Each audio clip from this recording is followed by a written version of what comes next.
मिरज महापालिका दवाखान्यात मृत अभ्रक प्रकरण सुरक्षा वाढवण्याचे नगरसेविका बानू जमादार यांचे आदेश। सांगली मिरज कुपवाड महानगरपालिकेच्या मिरजेतील महापालिका दवाखान्यात शौचालयाच्या भांड्यात पुरुष जातीचे मृत अभ्रक आढळून आल्याने शहरात खळबळ उडाली आहे।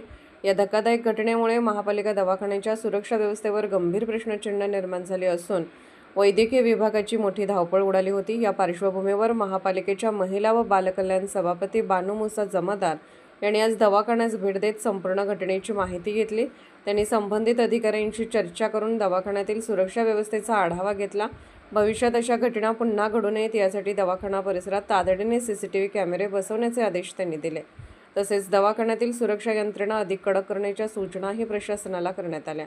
यावेळी महापालिका उपायुक्त स्मृती पाटील, सहाय्यक आयुक्त अनिस मुल्ला, स्वच्छता निरीक्षक सचिन वाघमोडे यांच्यासह वैद्यकीय विभागातील अधिकारी उपस्थित होते। संबंधित घटनेचा तपास सुरू असून दवाखान्यात येणाऱ्या प्रत्येक व्यक्तीवर लक्ष ठेवण्यासाठी अतिरिक्त सुरक्षा उपाययोजना राबवण्यात येणार असल्याचे प्रशासनाकडून सांगण्यात आले। दरम्यान या घटनेमुळे नागरिकांमध्ये संताप व्यक्त होत असून सार्वजनिक आरोग्य संस्थांमध्ये सुरक्षा आणि देखरेखीची व्यवस्था अधिक सक्षम करण्याची मागणी होत आहे। महापालिकेकडून यापुढे अशा प्रकारच्या घटना टाळण्यासाठी आवश्यक ती सर्व उपाययोजना करण्यात येणार असल्याचे सभापती बानू जमादार यांनी स्पष्ट केले।